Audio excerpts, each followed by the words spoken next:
This video is to demonstrate ordering and invoice processing in WinRx.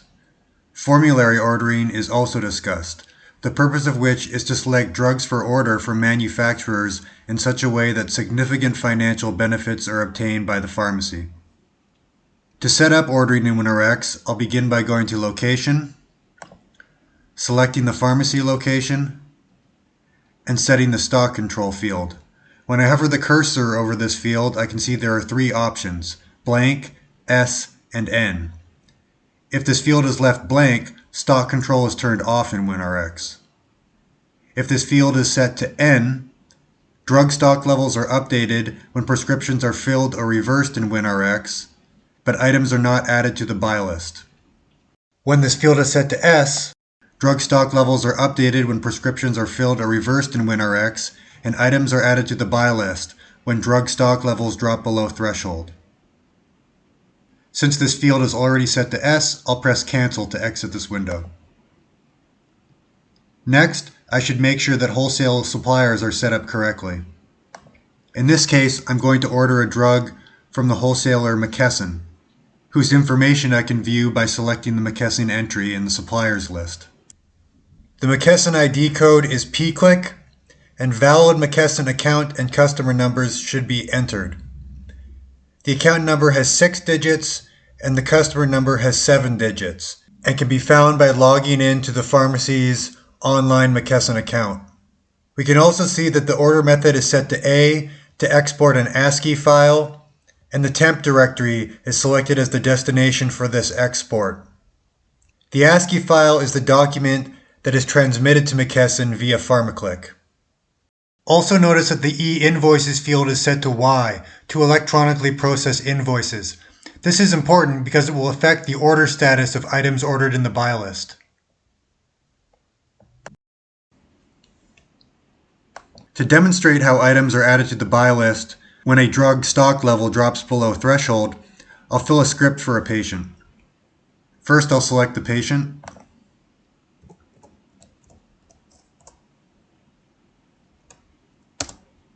Then I'll create a script for this patient for the drug amoxicillin Teva.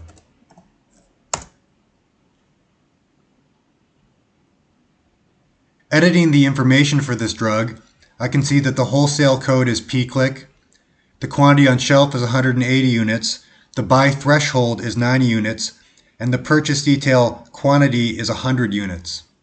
This means that if I fill a script for this drug in such a way that the quantity on shelf drops below the buy threshold, an order will be added to the buy list to purchase 100 times 1 units of this drug, where the multiplier 1 is determined by the value in the order quantity field.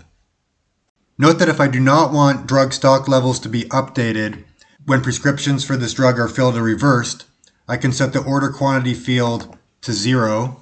Alternatively, if I do want stock levels to be updated, but I do not want the item to be added to the buy list when its stock level drops below threshold, I can enter a -1 in the order quantity field.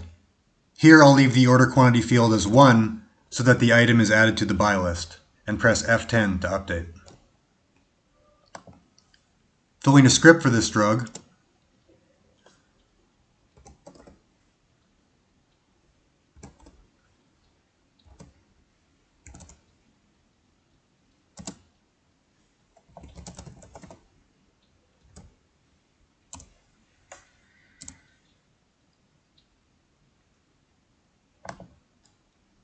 I can see that an item is added to the buy list for amoxicillin Teva. To transmit this order to McKesson, I can click Transmit, make sure the transmit to wholesale code is set to PClick, and then click Send Order. Here I'll select a delivery date for the order as November 20th. Clicking Send Order, I receive a message saying order transmission completed, and the status field of the order in the buy list is set to A, in addition to the ordered field, which is set to the time at which the order was placed. Ordered drugs will continue to display A in the status field until the order is manually reconciled or the invoice is downloaded and processed. After manual reconciliation of an order or e-invoice processing of an invoice, the buy list is cleared of any items contained in the order. For items ordered from the buy list from a wholesale where e-invoicing is not in effect, The order date will be set in the buy list and the status will be blank. Unless the order is manually reconciled, the item will stay on the buy list unless it is removed by invoking the buy list purge function. If I now browse for this drug, I can see that the stock and ordered fields for this drug are 80 and 100, indicating that 100 units of this drug are now on order. Note that browsing for a drug ordered from a supplier with e-invoicing turned on will display a drug record with the shelf quantity in the stock column and the ordered quantity outstanding in the ordered column. For a drug ordered from a supplier with e-invoicing turned off, the stock level for the drug will include both the shelf level and the ordered quantity. Nothing will appear in the ordered column. I'll now discuss how to set up formulary ordering in WinRx. In order to set up formulary ordering, I'll first click on System, and then make sure the Use Formulary for Ordering check button is checked. And then I'll update this information. Next, I'll sign off and sign back into WinRx as supervisor.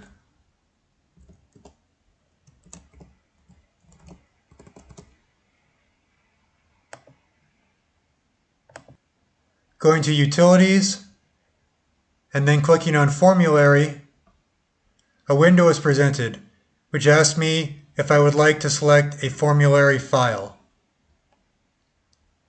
The formulary file contains all drug information needed to establish order priority.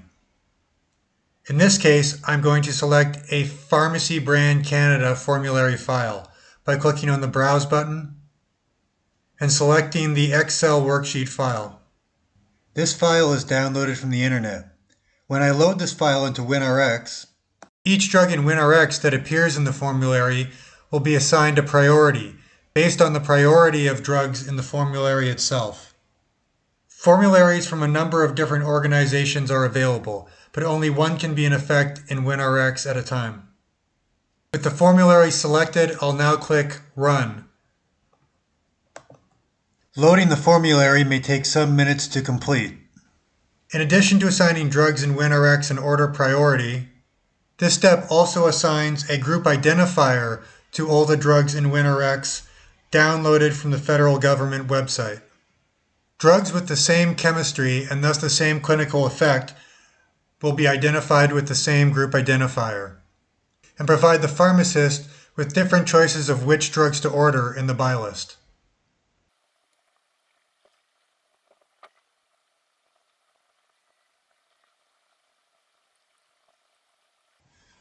When the formulary file has been loaded into WinRx, we receive a message saying Formulary Update Done.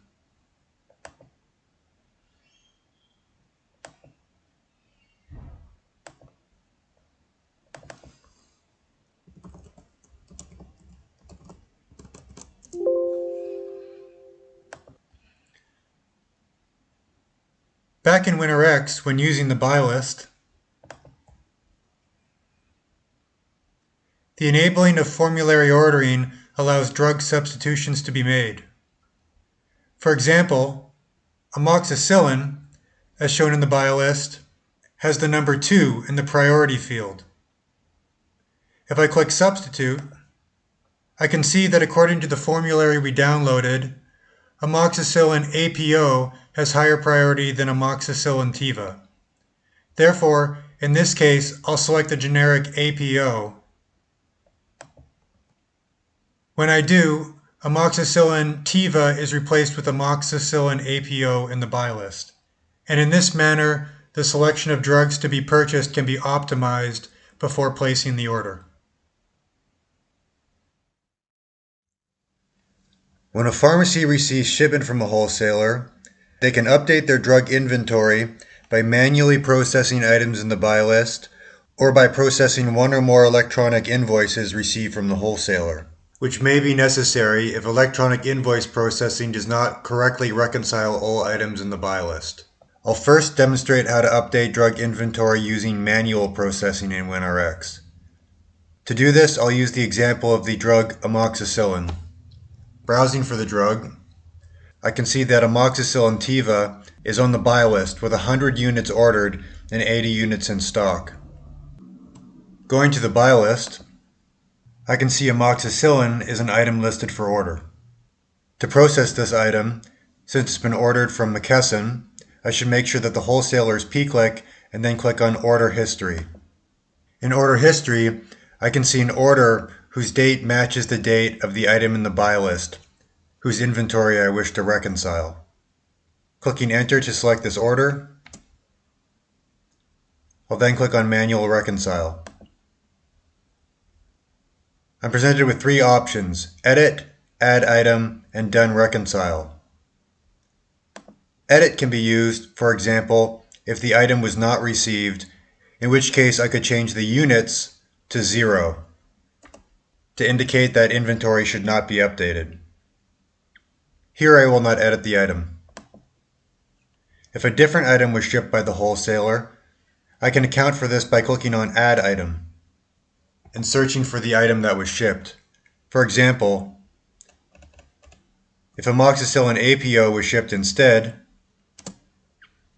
I could select this item and update its stock using this window by entering the relevant drug information and then pressing F10 to update. I won't do this in this example. Assuming the item came in correctly, I can simply click on Done Reconcile. If I then browse the drug, I can see that the stock has now been updated to be 180 units. Now I'll demonstrate how to process invoices in WinRx electronically. To do this, I should first make sure the invoice wholesaler information is set up correctly. Selecting the wholesaler McKesson, I should make sure the account number and customer number are correct.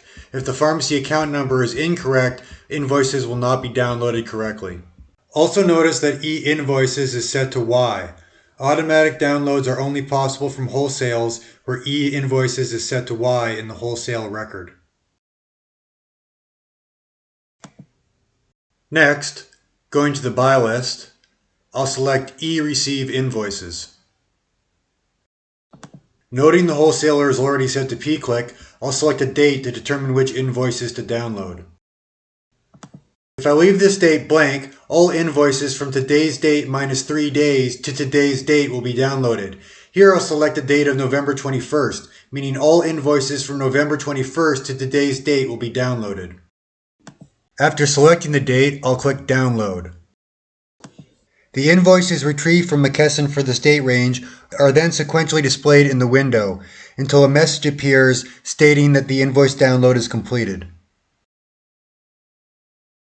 After downloading, I can view items in a particular invoice by clicking View History, and then selecting the invoice to view with a PDF viewer.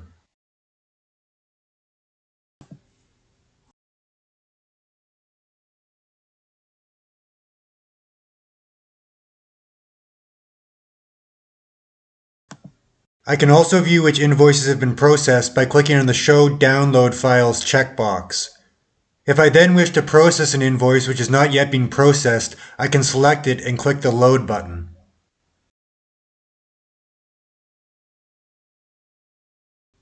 In this case, I've loaded an invoice that contains a single item. I'll click Process to update the drug stock level for this item. After clicking Process, I receive a message saying Invoice item processed successfully.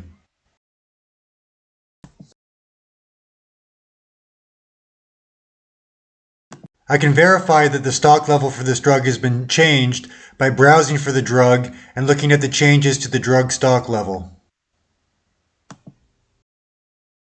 From these changes, I can see that a quantity of 100 was added to the drug stock level by processing the P-click invoice.